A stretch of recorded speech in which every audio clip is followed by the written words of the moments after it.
You ever get that feeling in your gut that something's off, but you can't quite put your finger on it? That was me, Lucas, 27, sitting in my apartment a few days before Christmas, staring at my wallet like it had personally betrayed me. I don't normally carry that much cash, but I'd just withdrawn $3,000 in crisp hundreds to give my landlord a final cash payment for the year. I like doing that. Old school, clean break, done and dusted. But when I went to grab the envelope from my desk drawer to head out, it was gone. Not a trace. Not even a bent corner or a stray bill. And here's the thing. I live alone. At first, I thought maybe I'd misplaced it. Maybe I left it in a jacket pocket or accidentally brought it with me to the gym. I tore the place apart. Every drawer, under every cushion, inside old grocery bags, even the freezer because who knows, maybe I blacked out and stuck it next to the frozen peas.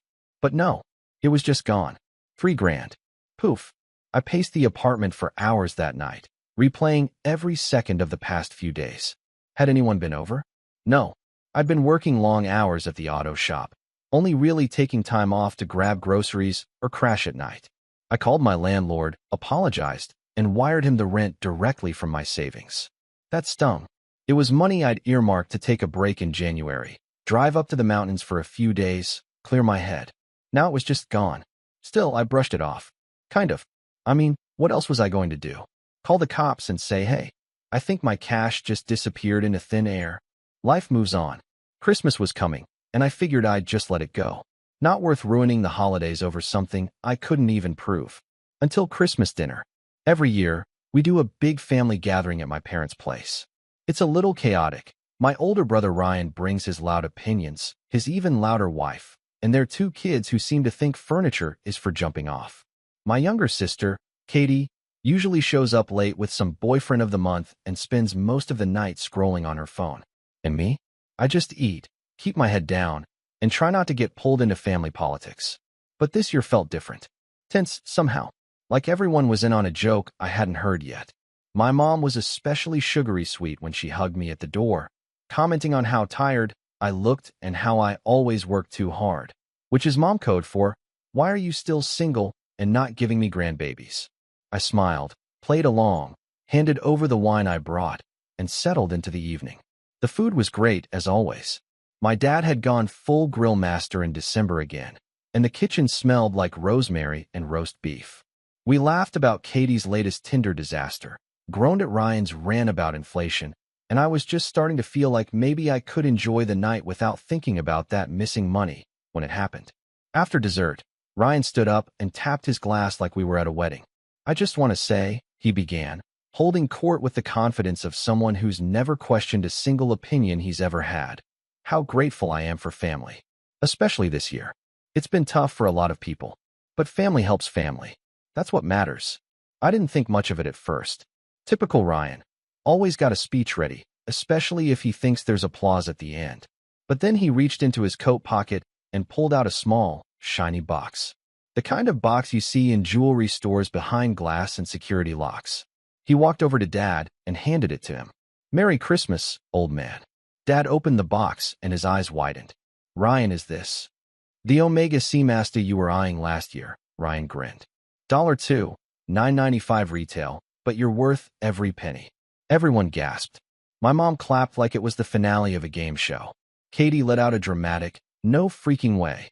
Ryan's wife beamed proudly, and Dad was already sliding the watch onto his wrist, saying how it felt like a second skin. And me? I just sat there, stunned. $3,000. Exactly. I didn't say anything. Just watched Ryan like I was watching a stranger in my house. I mean, Ryan works, sure, but he's not exactly flush with cash. Last I heard, he was juggling some debt, had a kid in daycare, and was complaining about gas prices. And now he's buying luxury watches for fun? My stomach twisted. I knew exactly where that money came from. And then, like rubbing salt into a wound, Ryan turned toward me, raised his glass, and said, "Some of us go the extra mile for family. That's what being a real man is about." The room laughed, not at me, but around me, like I was invisible, like I was the footnote in their perfect little holiday. But I smiled. I smiled so wide my jaw hurt, because in that moment, everything locked into place. His sudden generosity, the smug tone, the fake humility, the speech. The timing. He took it. He stole my money, gave it to Dad, and then wrapped himself in a halo like he was the family's savior. Like I was just some tired grease monkey at the end of the table, watching greatness unfold. But what he didn't know was that he'd made a mistake. A big one. Because I wasn't just smiling out of shock. I was already planning what to do next. And trust me, I wasn't going to let this slide. Not this time. I didn't sleep that night. I went home from Christmas dinner with the image of that Omega watch seared into my mind, glinting under the kitchen lights like a trophy won at my expense. The house had roared with laughter after Ryan's toast, and every cheer, every clink of a glass, echoed in my head like a taunt. I kept thinking back to his exact words, "Some of us go the extra mile for family," and the smug little look he gave me right after he said it. Like he knew I wouldn't say anything. Like he counted on it. He wasn't wrong. Growing up, Ryan always got away with everything. He was the golden child, no matter what he did. He got caught joyriding at 16.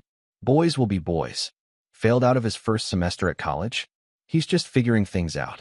Meanwhile, I was the one who kept my head down, fixed things when they broke, paid my way through trade school, and helped Dad with yard work every weekend. But somehow, I was always too serious, or too sensitive, or not fun like your brother. I let a lot of things slide over the years. For peace. For family. For my own sanity. But this? Stealing $3,000 from me, and then using it to make me look like the lesser son? No. This time, I wasn't brushing it off. The next morning, I started digging. I checked my security camera app. I don't have full-on CCTV in my apartment, but I'd recently installed a small motion-activated camera near the entrance, mostly because of some package theft in the building. I hadn't reviewed the footage in weeks. Honestly, I kind of forgot it even stored data that long. But after scrolling back through the files and cross-referencing timestamps from work, something strange popped up. 3 days before Christmas, 2:17 p.m. While I was at the shop, the camera caught someone entering using a spare key. I couldn't see their face, just a dark hoodie and jeans. But the figure moved quickly, confidently, heading straight toward the back hallway. Like they knew exactly where to go. That key had been missing for over a year. I kept it in a junk drawer, and one day it was just gone. I figured I'd lost it in the move. Never replaced it because I never thought anyone would actually use it. But now I knew who had it.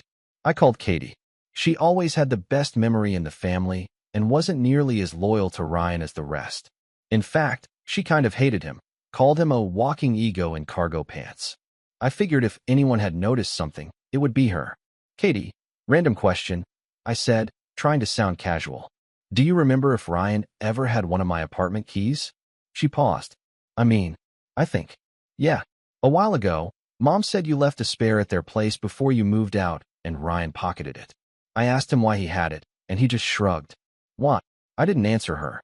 I just let that sink in. It all made sense. Ryan had the key. Ryan knew I pulled cash every December for rent. Ryan knew my schedule better than I realized. Hell, I'd mentioned working late that day in the family group chat. He walked into my place like it was his own, took the envelope, and walked out without a trace. And then he dressed the whole thing up like a Christmas miracle. And here's the kicker. He didn't need to do it. He could have gotten Dad a tie, or a book, or nothing at all. But he wanted the moment. He wanted the applause. He wanted to make me look small. And he succeeded. For now. After that call, something in me snapped. Not loudly, not all at once, but quietly. A shift. I stopped brushing things off. Stopped giving him the benefit of the doubt. I went silent in the group chat, ignored my mom's "Can you send photos from dinner?" texts, and started watching Ryan like a hawk. I spent the next few days collecting everything I could. I found the receipt for the Omega, posted proudly by Ryan's wife on Instagram, complete with a blurry pic of the watch box and the caption, $3K, well spent. I zoomed in. Bottom corner of the receipt poking out. Timestamp matched the day after the break-in. I downloaded the camera footage and backed it up. I even went as far as checking the audio files from our Christmas dinner. Katie had set her phone to record part of it, so she could make a TikTok later. I got the audio clip of Ryan saying, "Family helps family," and Dad responding, "Wow, must have set you back $3,000," with Ryan laughing and confirming, "Worth every penny. Every penny of my money." Still, I wasn't sure what to do with it all yet. I could have gone nuclear right then. Sent the footage. Exposed him in the group chat. Confronted him outright. But something held me back. Maybe it was pride. Maybe it was the fact that I wanted the right moment, not just any moment. Or maybe I just wanted him to feel what I felt. The betrayal, the disbelief, the sick realization that someone you grew up with could look you in the eye while holding a knife behind their back. And then came the second slap. New Year's Eve. I wasn't planning to go. After the Christmas dinner incident, I figured I'd lay low. But Mom texted saying Dad really wanted all three of us there. Said it would mean a lot. I almost ignored it. Almost. But some part of me wanted to see Ryan again. Face to face. Not out of anger. Yet. But just to confirm he was still walking around like he owned the world. I got there late. The house was packed with family friends, neighbors, people I didn't even recognize. My dad was already a few drinks in, swaying slightly while telling some long-winded story about his college days. Ryan was in the kitchen, center of attention as usual, holding court like he was running for office. "Lucas," he called out the second he saw me. "There he is, the man of the hour." The what? I barely had time to ask before he slapped a hand on my back and grinned at the crowd. "This guy right here, man, hardest working dude I know. He's been helping me out a ton lately." "What?" "Didn't want to brag," he continued, looking smug. "But Lucas actually lent me some cash this month. Real generous of him." The room chuckled. Someone shouted, "Must be nice to have a rich brother." Another voice added, "Man, I need a Lucas in my family." I stood there, jaw tight, as Ryan gave me that same smirk he wore at Christmas dinner. He was mocking me. No, worse. He was claiming the theft as some kind of personal favor I'd offered him, painting himself as both the grateful son and the generous brother, all while making me look like some silent partner in his delusion. That was it. That was the moment I knew this wasn't just about money. It wasn't even about the watch. This was about power, control, image. Ryan wasn't just stealing from me. He was stealing credit. He was rewriting the story in real time, turning my silence into submission. And the longer I let it go, the more people would believe his version. I left that party before midnight. Didn't say goodbye. Didn't grab a plate. Just walked out into the freezing air with my heart thudding and my hands shaking. He crossed the line. I spent the first week of January planning. And then, just when I thought I had seen the worst of it, my mom called me. Not to check in. Not to apologize. But to ask if I'd be willing to help Ryan out again. Apparently, he'd hinted that he was struggling to catch up on bills after being so generous over the holidays, and Mom wanted to know if I could maybe float him a bit more until spring. Float him. Float him. The man who stole from me, lied to me, humiliated me, and my mother wanted me to help him again. I didn't even respond. I just let the silence hang until she muttered, "You don't have to be so cold, Lucas," and hung up. That was the moment I felt it. Not anger. Not sadness. Clarity. I realized then that my family didn't see me. Not really. I was the quiet one. The fixer. The background character in their story. The one they could ask for favors, forget to invite, praise behind my back, but never to my face. And Ryan? He was the hero. The prodigal son. The golden boy who could do no wrong. Even when he was stealing from his own brother. But not for much longer. Because if they wanted to write me out of the story, they'd have to get through the ending I was about to write first. And let's just say, I had plans. I didn't speak to anyone for 2 weeks after that phone call with my mom. Not Katie. Not Dad. Definitely not Ryan. I didn't respond to texts, didn't pick up calls, and when my mom emailed me some inspirational quote about the importance of forgiveness, I didn't even open it. I wasn't angry anymore. That would have been easier, honestly. Anger has heat to it. And heat gives you something to hold on to. But what I felt was colder than that. Numb almost. Like the final thread that had tied me to my family had quietly snapped, and I hadn't even realized how frayed it was until it was gone. And that's when the silence really hit. I'd spent most of my adult life trying to prove I was reliable, that I could be counted on, that I didn't need to shout to be heard. But the truth was, I'd been shouting all along, just more quietly. Showing up. Fixing things. Saying yes when I wanted to say no. Staying late to help Dad replace the deck. Letting Mom vent about Ryan's latest drama. Giving Katie rides after her car died. Little things. Endless things. But none of it ever changed the way they saw me. Not really. And now that I'd stopped, no one noticed.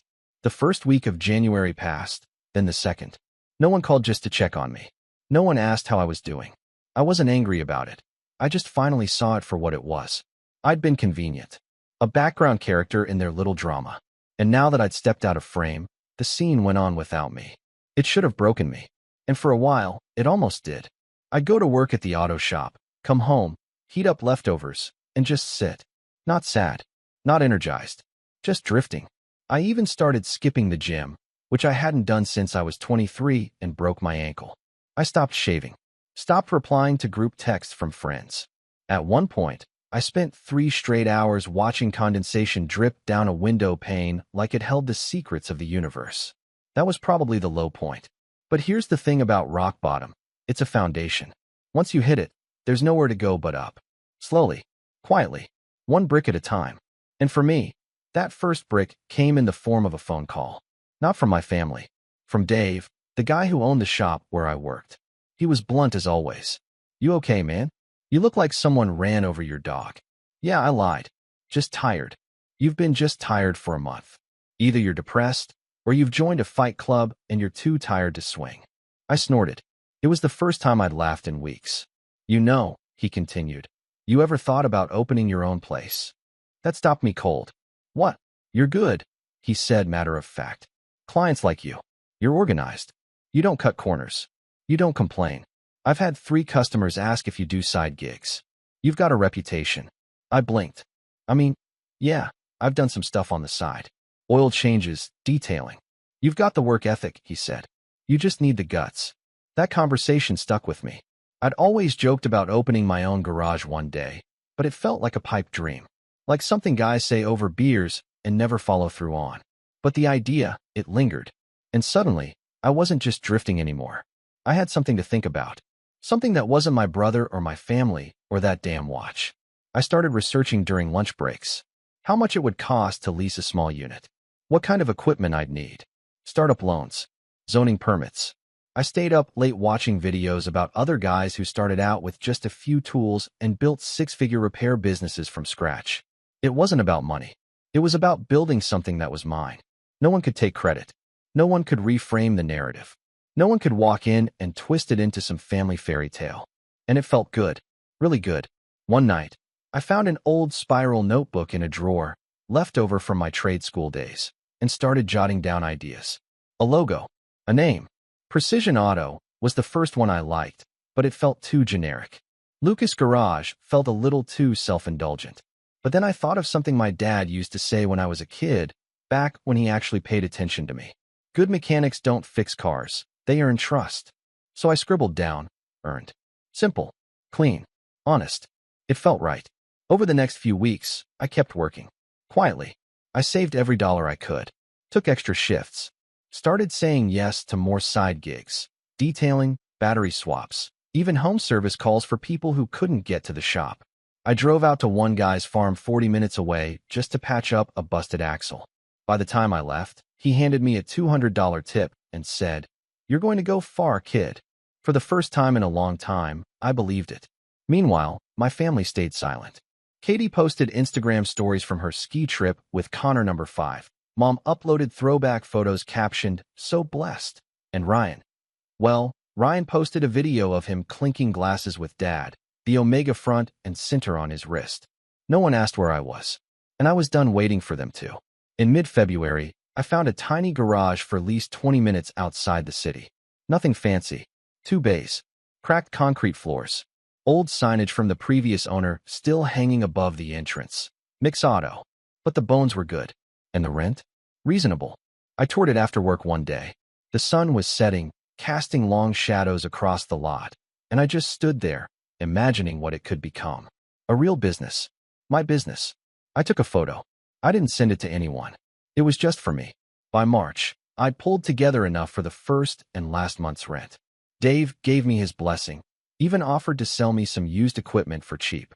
"Consider it a down payment on your future," he said, shaking my hand. I didn't realize how emotional that would make me feel, having someone believe in me without a hidden agenda. I signed the lease on a Thursday. That night, I opened a fresh page in my old notebook and wrote, "Day 1, Earn Garage is real." I slept better than I had in months. The next few weeks were a blur. I cleaned out the bays, painted the walls, bought a pressure washer off Craigslist, and spent way too much money on a decent compressor. But it felt right. Like I was finally building something that couldn't be taken from me. And the best part? I didn't tell my family. Not out of spite. Out of peace. Because this wasn't about proving them wrong anymore. This was about proving me right. Still, I won't lie. Some part of me wanted them to find out. To see what I'd built without them. To realize they'd ignored the one son who never asked for anything but gave everything.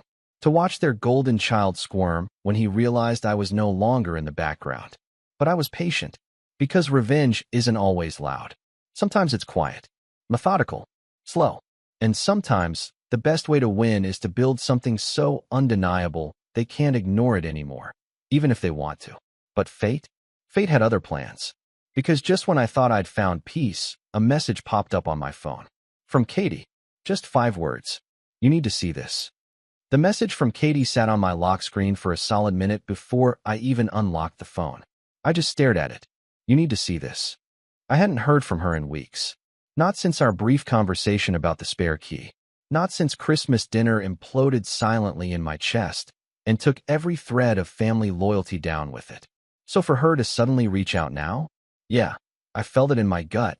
This wasn't going to be a check-in. I opened the message. It was a screenshot. A Facebook post from Ryan's wife. Proud of my man. Ryan just landed a new consulting gig. Big boy moves coming. Attached to it was a photo. Ryan in a cheap suit. Clearly taken in their kitchen, arms crossed like he was on the cover of Forbes. But what caught my attention wasn't the post. It was a comment, just a few down from the top. Uncle David, congrats. Didn't know you were still doing consulting. Thought you were having money issues with that loan you took from Lucas. I froze. I hadn't told anyone about that. Because I never gave him a loan. I never said a word about the theft. Never corrected the lie he spun at New Year's. But clearly, Ryan was running with the narrative. And not just within the family. He was expanding it. Building a reputation on a foundation made out of my silence. Telling people that I'd helped him out, that he was bouncing back, and that I had lent him $3,000. My chest burned. That sick feeling crawled up the back of my neck again. But this time it wasn't helpless. It was fuel. I called Katie. She picked up on the first ring. You saw it. Oh, I saw it. I said, keeping my voice steady. I wasn't sure if I should send it, she admitted. But after everything, it felt gross. Like he's using your name to make himself look good. He is. There was a beat of silence between us. You're gonna do something, aren't you? She asked. I didn't answer right away. But I already knew the answer. Yeah, I was going to do something. And this time, I was going to do it right. Revenge isn't about blowing things up in one glorious moment of rage. It's about precision, timing, control. And now, for the first time in my life, I had all 3. The first thing I did was set the stage. By now, Earned Garage was officially open. The paperwork was processed. Business account set up. I even had a clean little logo stenciled onto the garage door in deep navy paint, with the tagline underneath, "Trust isn't given. It's earned." Every time I opened that garage in the morning, I felt like I was breathing deeper. And the work started coming in. Word of mouth spread fast, especially with the help of a few loyal customers from Dave's shop who were happy to follow me over. Dave himself even gave me a shout out on Facebook and sent a couple referrals my way. I wasn't rolling in money yet, but I was making enough to keep the lights on and slowly build a reputation. I stayed quiet about it publicly. No flashy social posts. No boasting. I didn't want my family catching wind of it yet. Not until I was ready. That came soon enough. In early April, Katie texted me again. FYI, Ryan's throwing a birthday party for Dad next weekend. Some kind of special celebration. You're invited. I laughed. Of course I was. It was perfect. A party. At Ryan's place. A chance to gather the entire extended family in one space, under the pretense of celebrating Dad, and the golden boy would be hosting. The same golden boy who stole from me, spun a lie, and wrote it straight into self-made legend status.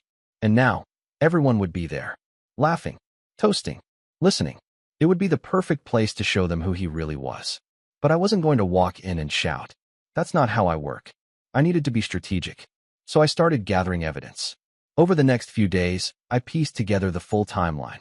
The security footage from my hallway, clear timestamp, clear break-in. The receipt photo from Ryan's wife's Instagram, same date, matching value. The audio from Christmas dinner. Katie sent me the full file. I clipped the part where Ryan said, "Some of us go the extra mile for family," followed by Dad saying, "Must have cost you $3 grand," and Ryan laughing and saying, "Worth every penny." I also printed out a copy of my bank statement from December, showing the withdrawal. And then I printed out a new one. This one from April, showing a deposit. Because I'd finally gotten back on my feet financially. More than that, I was ahead. My little shop? It was starting to thrive. I'd saved enough that the money Ryan stole from me had finally been replaced. And now it was time to use it. Not for revenge. For leverage. The next step was Katie. I met her at a coffee shop a few days before the party. She looked tired. Maybe from school, maybe from years of being overlooked like me. But when she saw the folder I placed on the table, her eyes widened. "This is all from your apartment?" "Yep." She flipped through the photos, the printed screenshots, the audio transcript. Her mouth pressed into a hard line. "This is messed up," she whispered. "Like, criminally messed up." I nodded. "You really going to show this at the party?" "Not exactly." Katie looked at me, confused. "Then what?" "I'm going to let him show it." I explained my plan. She didn't interrupt once. And when I was done, she sat back and smiled for the first time in weeks. "Damn," she said. "You earned that one." The party was exactly what I expected. Ryan's house was done up like a mid-tier wedding venue. Balloons, streamers, a giant "Happy Birthday, Dad" banner that somehow managed to include a hashtag. Ryan greeted people at the door like a hotel concierge, shaking hands and pointing toward the drink station. I showed up exactly 15 minutes late. Calculated. Enough to draw attention without seeming like I wanted it. Ryan greeted me with his usual fake warmth. "Look who showed up. Man, we were just talking about you." "I bet you were," I said with a polite smile. I handed him a small gift bag. Inside, just a mug that said #1 Dad. Harmless. Generic. Enough to blend in. The living room was full. Cousins, uncles, neighbors. Everyone sipping wine or hovering around cheese platters. I spotted my mom by the fireplace, deep in conversation with Aunt Lynn, and Dad in the backyard near the grill, his precious Omega watch glinting in the sunlight. Everything was perfectly staged. Now I just needed the moment. I waited until dinner. Ryan gathered everyone to make a speech before cake, because of course he did. He stood at the head of the table, holding a glass of champagne, Dad beside him, hand on his shoulder. "Just want to say how proud I am to host this," Ryan began. "It's been a great year, and none of it would have been possible without my family's support. Especially Lucas." The crowd turned toward me. I raised my eyebrows like I was caught off guard. "Yeah," Ryan continued, "this guy's been my rock. When things were tough last winter, he stepped up without hesitation. I don't know many people who'd give a loan like that. No questions asked." People clapped. Katie snorted from her seat. I stayed quiet. "And that's what family is, right?" Ryan continued. "Helping each other. No ego, no drama. Just support." The moment was almost here. Just as he raised his glass for a toast, Katie stood up. "Actually," she said loudly, "there was a little drama." The room went dead silent. Ryan's smile twitched. "Katie, sorry," she said, stepping forward, holding her phone. "I just think if we're going to talk about honesty and support, maybe we should hear all sides of the story." She tapped her phone. The audio played. Clear. Unedited. Ryan's voice. "Some of us go the extra mile for family." Dad's voice. "Wow, must have cost you $3,000. Ryan's laugh. "Worth every penny." The silence in the room was nuclear, and I was just getting started. The audio finished playing, and for a moment, it felt like the entire house forgot how to breathe. The last echo of Ryan's laughter lingered in the air, bouncing off the party decorations and the frozen expressions around the dining room. Every face in that room, family, friends, neighbors, was staring at either Katie, still standing confidently with her phone in hand, or me. I didn't stand up. I didn't need to. I just looked at Ryan. His face was tight. The charming host mask had slipped. His hand was still frozen mid-toast, champagne glass trembling slightly. And that's when I finally rose from my chair. I didn't raise my voice. I didn't scream. I just spoke. $3,000, I said, calmly, addressing no one and everyone at the same time. That's how much I pulled in cash from my bank on December 20th. I kept it in an envelope in my desk drawer because I was going to pay my landlord in person like I do every December. But on December 21st, while I was at work, someone entered my apartment using a spare key that had been missing for over a year. I turned to face my dad. "You remember that, don't you? You had a key to my place when I first moved out, and I was told it got lost." He nodded, confused. I held up a printed photo, blown up just enough for the people nearby to see. A grainy image from my apartment hallway security cam. A hooded figure entering with a key. Not enough to show a face, but the build, the walk. It screamed Ryan. This is the guy who took that money, I continued. He knew exactly when I'd be gone. He knew where I kept things. And the next day, on December 22nd, this same guy walked into an Omega boutique and spent almost exactly $3,000 on a luxury watch.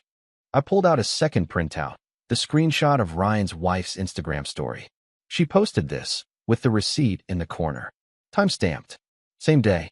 A murmur rippled through the crowd. A few people whispered. Someone even gasped. I turned to Ryan. That money wasn't a gift. It wasn't a loan. You stole it. And then you used it to buy Dad a watch so you could stand in front of everyone and make yourself look like the hero. He was red now, jaw clenched, sweat beading at his hairline. But still he tried. You can't prove it was me in that video, he snapped. That could be anyone. I thought you might say that, I replied. So I brought something else. I reached into my bag and pulled out a small binder. Inside, a copy of the police report I'd filed the week prior. Just in case. A detailed timeline. Screenshots. Camera footage. Everything. I didn't go to the cops back in December, I said. Because I wanted to believe maybe I misplaced the cash. I didn't want to believe family would do something like that. But then you decided to brag about a loan I never gave you. You decided to build an entire narrative off of something you stole. That's not just insulting. It's criminal. He stepped forward, trying to snatch the binder from my hands. I stepped back. Don't, I said quietly. You've already taken enough. He froze. I'm not pressing charges, I continued. Not yet. But I filed the report and handed over the footage. I told them I was willing to hold off if you admitted it. If you paid me back. Privately. I looked around the room, meeting eyes with every family member one by one. But since you decided to keep lying, and since everyone here was dragged into that lie, every uncle, every cousin, even Dad, I figured it was only fair they know the truth. Ryan's wife looked like she was about to vomit. My mom sat in stunned silence, hand over her mouth. Katie moved next to me, not saying a word, just standing there like the world's most silent mic drop. Dad was the first to speak. Ryan, he said slowly, turning toward him, is it true? Ryan was breathing heavily. His mouth opened, then closed. He muttered. I needed help. And he never offers help unless someone asks. So you stole from him? Dad's voice rose. You broke into your brother's place and stole money, so you could play hero? So you could impress me? Don't make this about, Ryan started, but Dad cut him off. No, I will decide what this is about. You humiliated your brother. You lied to the whole family. You dragged us into a farce because you wanted to feel important. He turned to me. I'm so sorry, Lucas. I didn't say anything. There was nothing to say. For once, I didn't need to justify or explain or apologize for existing. I just stood there, steady. Ryan tried to shift blame. He turned to Mom. You knew I was struggling. You said I should do something big for Dad. That he deserved something special. Don't you dare throw me under the bus, she snapped. I said get creative. I didn't say break into your brother's home like a thief. The room unraveled. Aunt Lynn stood up and left. Uncle David shook his head and muttered something about the nerve. Even a few of Ryan's own friends, who had shown up just for drinks, started slipping out quietly. The energy shifted. All at once, Ryan wasn't the center of attention anymore. He was radioactive. He stood there, looking around like someone trying to find a single familiar face, a single lifeline. But everyone had already started backing away. And that's when I walked up to him. I pulled a small envelope from my pocket. Inside was a cashier's check, $3,000, dated 2 days ago, made out to me. This is your chance, I said, handing it to him. Repay what you stole. Not just the money, the respect. And if you don't, I walked this binder down to the station and pressed charges. His eyes flicked from me to the envelope. He took it, didn't say thank you. Didn't even look me in the eye. Just nodded once, sharp and curt, like it hurt. I turned and walked away. Katie followed. We left the party in silence. A week passed. Ryan didn't text. But the check cleared. He disappeared from Facebook. His wife deleted her Instagram. And at Easter, Mom quietly mentioned that Ryan and his family would be skipping this year for personal reasons. No one asked why. No one needed to. People had seen what they needed to see. And while I wasn't looking for revenge to make me feel bigger, It felt damn good to finally be seen. I didn't rub it in. I didn't flaunt my garage or my comeback. I just kept working, growing, living. And one day in early May, Dad showed up at Earn Garage. No appointment. Just walked in while I was rotating a client's tires. "I need an oil change," he said casually, holding out keys to his truck. Figured I'd go to the best mechanic I know. I looked at the keys, then at him, and slowly, I smiled. "Sure thing," I said. "Have a seat." He waited in the front office, flipping through a magazine. And as I worked, I realized something. I didn't need my family's approval anymore. I didn't need their applause, their praise, or their validation. I'd built something better, something honest, something earned. And no one could take that from me again. Ever.